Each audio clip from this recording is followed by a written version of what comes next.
vois, mon fils, jusqu'aux collines au loin là-bas, c'est chez nous. Et celui qui voudra nous déposséder s'en mordra les doigts. Cela ne fera pas un pli. Enfin si. Cela se fera en pli.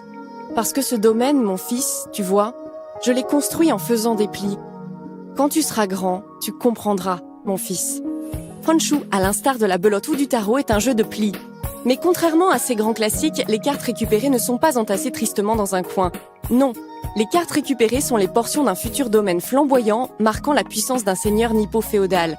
Il faudra donc les assembler, les agencer pour optimiser la production de ressources et des points de victoire. Une boîte de Honshu est petite, mais contient un jeu qui ne l'est pas. Des cartes, des cubes en bois et de la stratégie. Une partie de Honshu se déroule en 12 tours, chacun divisé en 2 phases. Une phase de pli et une phase de domaine. Dans la phase de pli, il va falloir choisir la carte que l'on abat au centre de la table. Un choix crucial puisque cette carte change l'ordre du tour de jeu et représentera aussi une offre de développement durant la phase de domaine.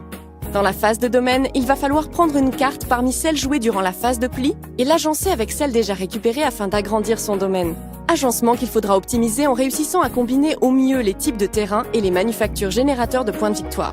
Dois-je jouer cette carte de faible valeur, mais au domaine intéressant afin d'être le dernier joueur durant la prochaine phase de pli? Ou dois-je garder cette carte et la jouer à un moment où je serai sûr de la récupérer parce qu'elle me permet de produire du bois pour ma manufacture? Telles sont les questions que l'on se pose en jouant à Honshu. Des questions qui font frissonner le dos des joueurs gestionnaires. Honshu est un jeu simple mais pas simpliste. Rapide mais pas rapidiste. Oui, je sais, ça veut rien dire, mais ça sonne bien. Honshu est signé Kalema Myoja. C'est un jeu pour 2 à 5 joueurs à partir de 8 ans pour des parties qui dureront 30 minutes. C'est édité par Lotapli et BlackRock Games. Lorsque Don Corleone attend le fruit de ses trafics et autres braquages, les voyous de 1950 au volant de leur voiture boostée ne font pas dans la dentelle. Et c'est bien ce qui se passe pendant une partie de Gang Rush Breakout sortie chez Ankama. 3 à 5 gangsters ne se feront aucun cadeau pendant les 45 minutes de traversée du pont à l'américaine en 3D qui pose immédiatement, avec les voitures, l'ambiance. Lors de cette course à la richesse où les mauvais coups vont pleuvoir autant que les balles d'une Thompson, arriver dernier assure une défaite humiliante. Pourtant, arriver premier n'assure pas la victoire pour autant. Encore faut-il être le plus riche. Flics armés, barrières, conteneurs, autant d'embûches que les joueurs se sèmeront devant les pare-chocs pendant la première phase de chaque tour. Viendra ensuite le temps des lancers de dés pour gérer vitesse, conduite et tir, le tout aidé par son tableau de bord indiquant à la fois combien de cases avancées et les points de structure de son véhicule. Chaque accident de parcours fait perdre de l'argent.